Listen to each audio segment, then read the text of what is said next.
إن الحمد لله نحمده ونستعينه ونستغفره ونعوذ بالله من شرور أنفسنا ومن سيئات أعمالنا من يهده الله فلا مضل له ومن يضلل فلا هادي له وأشهد أن لا إله إلا الله وحده لا شريك له وأشهد أن محمدا عبده ورسوله قال الله تعالى في كتابه الكريم يا أيها الذين آمنوا اتقوا الله حق تقاته ولا تموتن إلا وأنتم مسلمون وقال تعالى يا أيها الناس اتقوا ربكم الذي خلقكم من نفس واحدة وخلق منها زوجها وبث منهما رجالا كثيرا ونساء واتقوا الله الذي تساءلون به والأرحام إن الله كان عليكم رقيبا وقال تعالى يا أيها الذين آمنوا اتقوا الله وقولوا قولا سديدا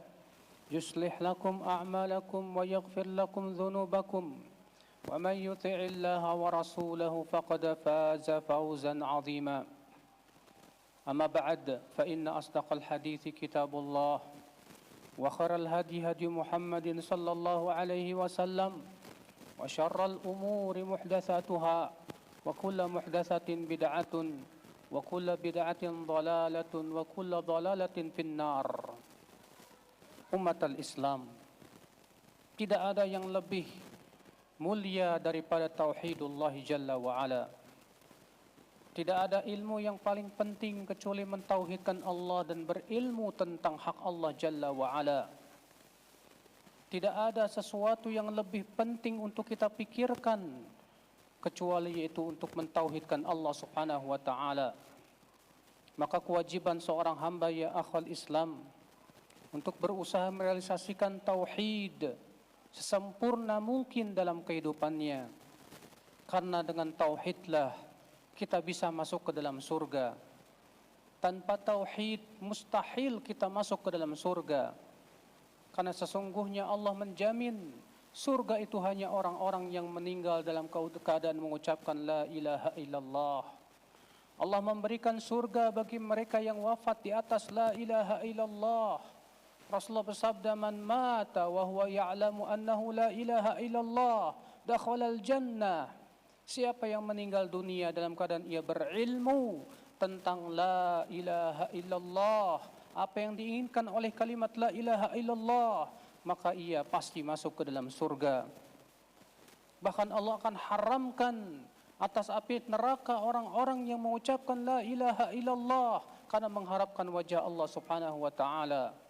Bahkan orang yang tauhidnya sempurna, ia masuk surga tanpa hisab dan adab. Rasulullah sallallahu alaihi wasallam bersabda, "Uridat 'alayya al-umam, fara'aitun nabiy wa ma'ahu rahtun, wa ra'aitun nabiy wa ma'ahu rajul wa rajulan, wa ra'aitun nabiy wa laysa ma'ahu ahad. Idh 'uridat 'alayya as-sawadul 'azim, fadhanantu annahu ummati."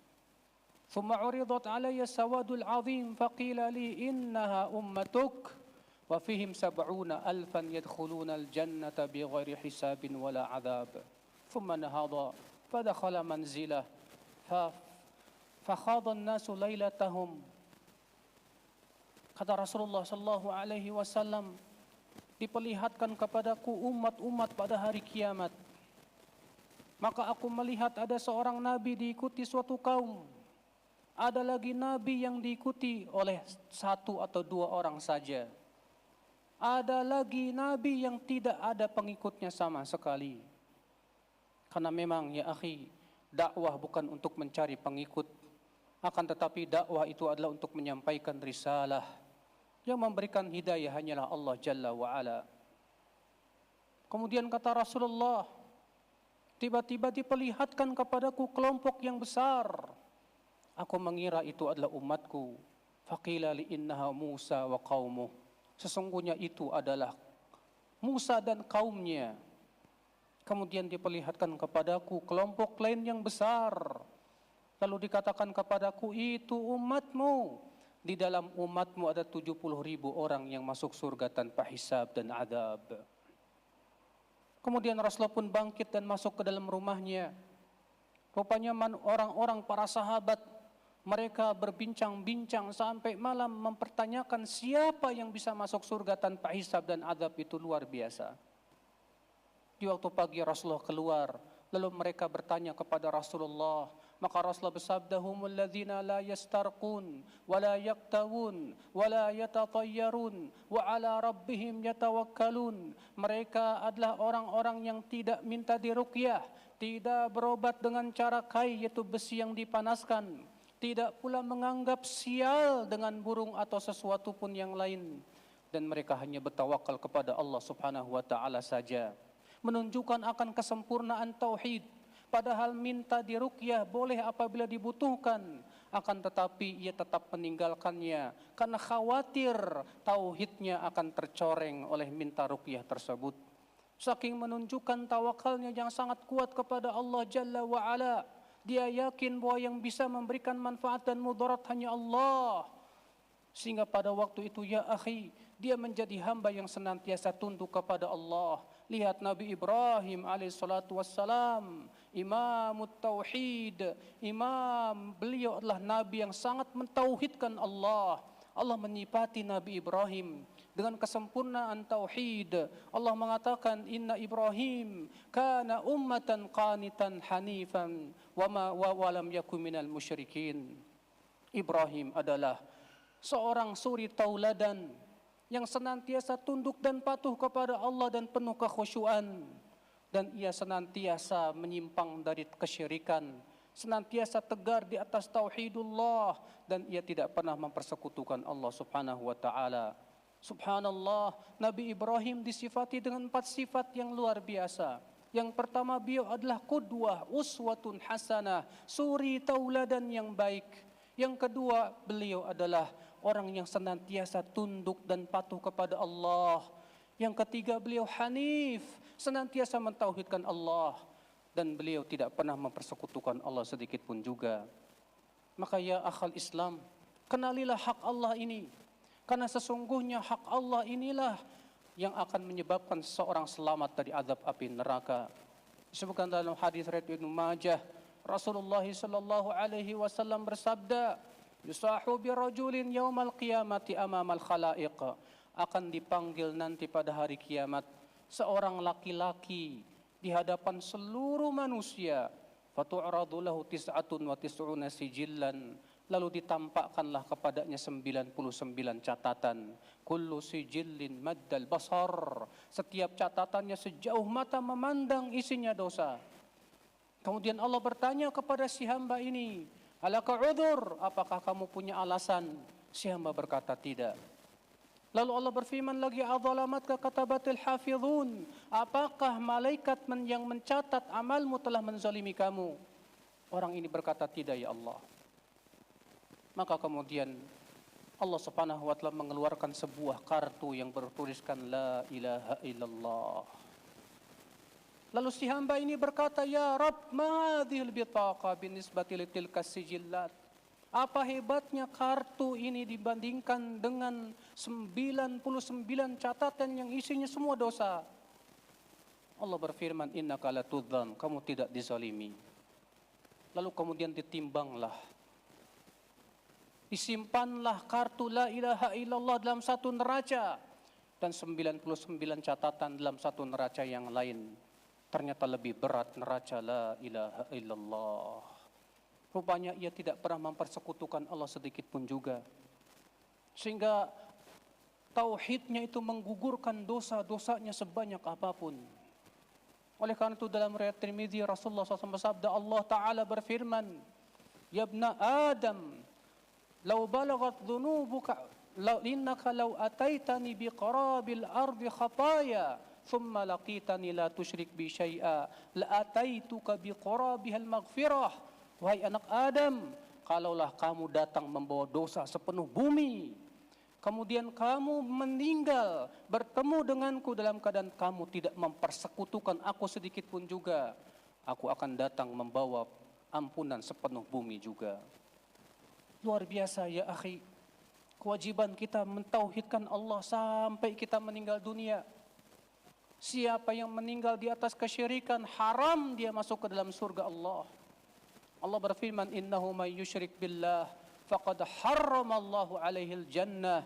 Sesungguhnya siapa yang mempersekutukan Allah, sungguh Allah haramkan ia masuk ke dalam surga. Ia kekal dalam api neraka selama-lamanya abadal abidin. Aqulu qawli hadza wa astaghfirullah li wa lakum.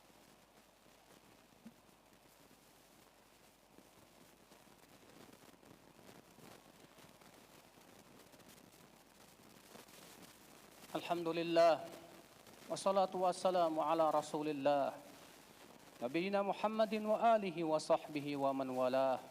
Wa asyhadu an la ilaha illallah wahdahu la syarikalah wa asyhadu anna Muhammadan abduhu wa rasuluhu ummatal Islam. Jangan kita merasa bahwa tauhid kita telah sempurna. Berapa banyak orang yang sudah lama belajar tentang tauhid, mempelajari kitab tauhid, ternyata dalam aplikasinya sangat kurang sekali. Tawakalnya sangat kurang kepada Allah, keikhlasannya kurang, sehingga ia masih mengharapkan pujian manusia dan ketenaran. Padahal dia sudah mungkin hafal kitab-kitab tauhid. Karena tauhid itu bukan hanya sebatas teori ya akhi, akan tetapi tauhid itu aplikasi dalam kehidupan kita. Wallahi Rasulullah 5 hari sebelum wafat masih mengkhawatirkan tauhidnya para sahabat. Rasulullah SAW 5 hari sebelum wafat bersabda, ala la'natullah ala al-yahudi wan nasara ittakhadhu qubur anbiya'ihim masajid. Ketahuilah, semoga laknat Allah atas orang-orang Yahudi dan Nasrani karena mereka mengambil kuburan nabi mereka sebagai masjid. Yuhadziruhum ma sana'u. Beliau mewanti-wanti jangan sampai para sahabat melakukannya. Bayangkan ya akhi, kalau para sahabat saja yang imannya sudah luar biasa, sangat kokoh di saat itu, bagaimana dengan kita? Maka kewajiban kita, jangan pernah kita merasa aman dari kesyirikan. Nabi Ibrahim saja tidak pernah merasa aman dari kesyirikan. Bahkan Nabi Ibrahim berdoa, wajnubni wa baniya an na'budal asnam. Ya Allah, jauhkan aku dan anak-anakku untuk menyembah berhala. Rasulullah SAW pun berdoa kepada Allah minta perlindungan dari kesyirikan. Padahal 2 nabi ini adalah imamut tauhid, mereka yang paling mentauhidkan Allah subhanahu wa ta'ala. Maka kewajiban kita ya akhi, terus kita pelajari tauhid, terus kita mengoreksi tauhid kita dalam kehidupan kita. Introspeksi diri, apakah tawakal kita sudah benar-benar kuat kepada Allah? Apakah rasa takut kita kepada Allah sudah benar-benar kuat kepada Allah? Apakah cinta kita kepada Allah telah kuat? Ataukah selama ini ternyata kita hanya sebatas di lisan saja, tapi ternyata kita tidak mencintai Allah, ataupun cinta tapi sangat kurang cinta kita kepada Allah subhanahu wa ta'ala. Allahumma salli ala Muhammad wa ala ali Muhammad kama sallaita ala Ibrahim wa ala ali Ibrahim innaka Hamidum Majid. وبارك على محمد وعلى آل محمد كما باركت على إبراهيم وعلى آل إبراهيم إنك حميد مجيد. اللهم اغفر للمسلمين والمسلمات والمؤمنين والمؤمنات الأحياء منهم والأموات إنك سميع قريب مجيب دعوات فيا قاضي الحاجات. اللهم تقبل أعمالنا يا رب العالمين. اللهم أصلح ولاة أمورنا يا رب العالمين. اللهم أعز الإسلام والمسلمين يا رب العالمين. اللهم ارفع عنا هذا الوباء يا رب العالمين. اللهم تب علينا إنك أنت التواب الرحيم. عباد الله، إن الله يأمر بالعدل والإحسان وإيتاء ذي القربى وينهى عن الفحشاء والمنكر والبغي يعظكم لعلكم تذكرون. فاذكروا الله العظيم يذكركم واشكروه على نعمه يزدكم ولذكر الله أكبر.